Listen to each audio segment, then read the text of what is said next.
जय हिंद दोस्तों, मैं हूं आपका दोस्त विनय कुमार गुप्ता। आज फिर से लेकर उपस्थित हैं D90 बेस मैथमेटिक्स का क्लास नंबर 12। आप लोगों को एक बार फिर से बता दें, ये 90 क्लास चलेंगी और UP SSC लेखपाल का जो है नोटिफिकेशन आ गया है। तो आप लोग अगर यहाँ से तैयारी करते हैं तो मेरी गारंटी इस बात की कि आप जितने भी GK GS के क्वेश्चन हैं, आप उसमें से कम 70% GK GS का क्वेश्चन 70 से 80% फंसा ले जाओगे, गारंटी। अगर आप मेहनत करोगे तो पूरे फंस जाएंगे, कोई दिक्कत वाली बात नहीं। लेकिन 70 से 80% करके आओगे विदाउट नोट्स, केवल आपको सुनना है। चलिए ठीक है, आगे बढ़ते हैं। और एक बार फिर चलते हमारे चैनल को खूब सब्सक्राइब करो और खूब शेयर करो। सिंधु घाटी सभ्यता का विशाल स्नानागार कहाँ पाया गया था? मोहनजोदड़ो में पाया गया था। सत्यमेव जयते शब्द किस उपनिषद से लिया गया था? मुंडक उपनिषद से लिया गया था। कहीं कहीं मुंडकोपनिषद लिखा जाता था, तो मुंडक उपनिषद है, उसे लिया गया था। प्रथम बौद्ध संगीत किसके शासनकाल में आयोजित की गई थी? अजातशत्रु।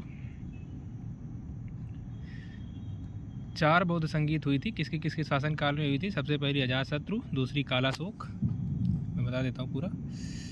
पहली अजातशत्रु,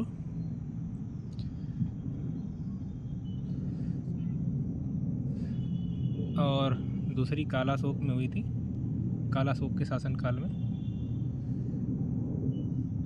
एक राजा पैदा हुए थे। तीसरी उदयन के शासनकाल में हुई थी, और चौथी हुई थी कनिष्क के शासनकाल में। ये याद रखना, ये चारों बहुत इम्पोर्टेंट है, अक्सर क्वेश्चन पूछ लेता है इनमें से किसी में से एक। दिल्ली सल्तनत की प्रथम महिला शासिका कौन थी? रजिया सुल्तान।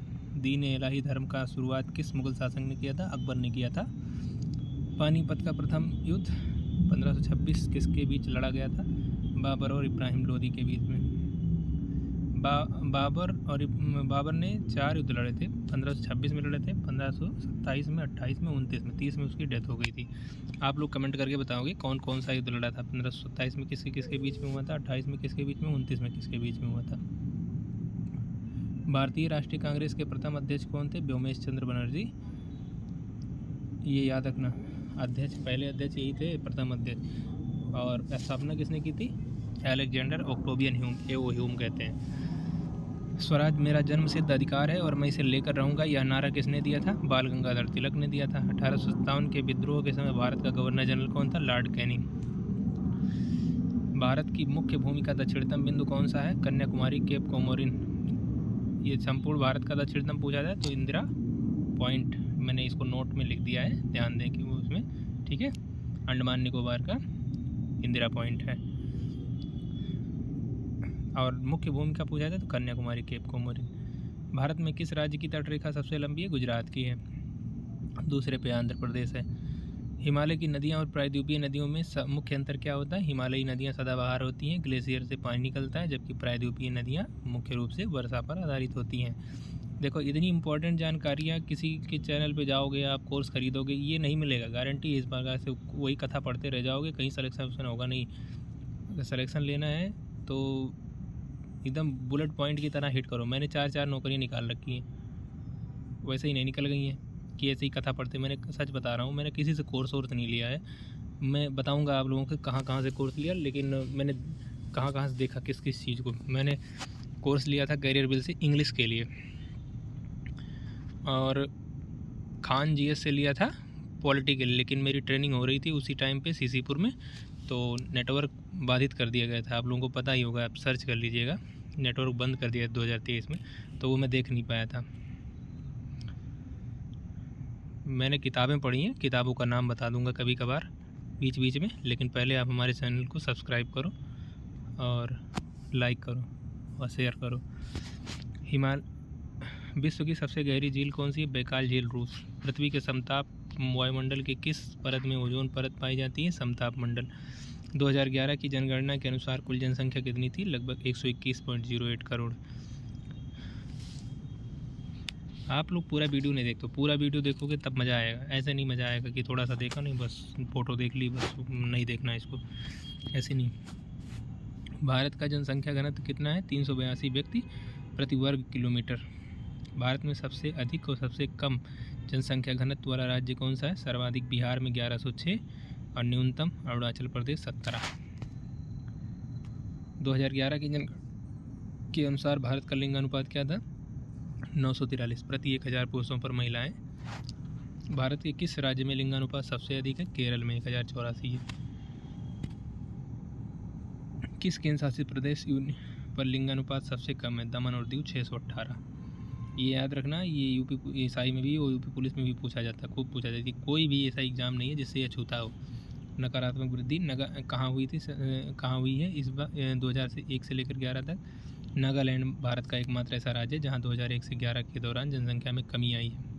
पहली जनगणना कब हुई? भारत में पहली जनगणना 1872 में लॉर्ड मेयो के समय हुई थी, लेकिन पहली नियमित जनगणना 1881 में लॉर्ड रिपन में के शासनकाल में हुई थी। ये याद रखना, बहुत इंपॉर्टेंट है, बहुत ज़्यादा इंपॉर्टेंट है ये सारे क्वेश्चन। नारा क्या था इसका? 2011 का जनगणना का नारा था हमारी जनगणना हमारा भविष्य, our census our future. English में भी कभी कभी पूछ लेता है।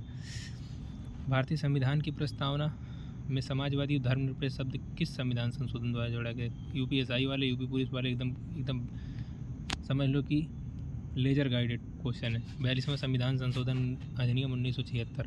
प्रारूप समिति के अध्यक्ष कौन थे? Doctor BR Ambedkar.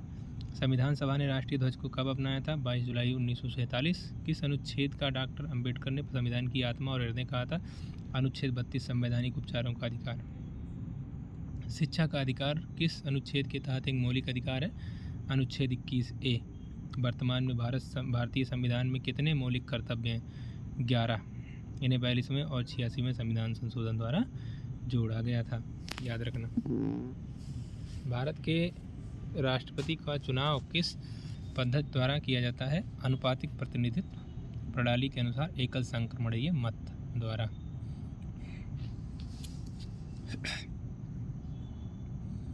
राज्यसभा का पदेन सभापति कौन होता है? भारत का उपराष्ट्रपति होता है। किस विधेयक का धन विधेयक घोषित करने में अंतिम अधिकार किसे पास? लोकसभा अध्यक्ष। बहुत इंपॉर्टेंट क्वेश्चन है। सर्वोच्च न्यायालय के इन न्यायाधीशों की सेवानिवृत्ति का आयु क्या होती? 65 वर्ष। और उच्च न्यायालय की कितनी होती? 62 वर्ष। मैंने सारे क्वेश्चन ढूंढ के डाले। प्रकाश की गति निर्वात में कितनी होती है? 3 × 10⁸ मीटर प्रति सेकेंड। आकाश का नीला रंग किस कारण दिखाई देता है? प्रकाश का प्रकीर्णन के कारण दिखाई देता है, याद रखना। पूर्ण आंतरिक परावर्तन और मत लगाना, प्रकाश का प्रकीर्णन याद रखना हमेशा। रॉकेट किस सिद्धांत पर कार्य करता है? संवेग संरक्षण के सिद्धांत पर। ऊर्जा का संरक्षण मत लगा देना। न्यूटन का तीसरा लॉ है संवेग संरक्षण का सिद्धांत, इसी पर रॉकेट काम करता है। निकट दृष्टि दोष को दूर करने के लिए किस लेंस का उपयोग किया जाता है? अवतल लेंस का प्रयोग किया जाता है। ऐसे याद कर लो, नियो निकट दृष्टि दोष अवतल लेंस, ऐसे याद कर लो। नियो एक का याद हो जाएगा, दूसरा खुद याद हो जाएगा। आधुनिक आवर्त सारणी किसने दी थी? हेनरी मोजले ने दी थी। शुष्क बर्फ किसे कहा जाता है? CO2 को कहा जाता है। ठोस कार्बन डाइऑक्साइड को कहा जाता है। धोने के सोडे का रासायनिक नाम क्या है? Sodium carbonate Na2CO3। खाने वाले का नाम बताना कमेंट में जरा। हंसाने वाली गैस का रासायनिक सूत्र क्या है? Nitrous oxide. पादप कोशिकाओं और जंतु कोशिका में मुख्य अंतर क्या होता है? पादप कोशिका में कोशिका भित्ति पाई जाती है, जो जंतु कोशिका में नहीं पाई जाती। DNA के द्विकुंडलीय मॉडल किसने दिया था? वाटसन और क्रिक ने। रक्त का लाल रंग किसके कारण होता है? हीमोग्लोबिन के कारण होता है। सर्वदाता और सर्वग्राही रक्त समूह, O नेगेटिव सर्वदाता और AB पॉजिटिव सर्वग्राही। याद रखना, ऐसे नहीं O लगा के चले आओ, AB लगा के चले। O नेगेटिव AB पॉजिटिव, ठीक है।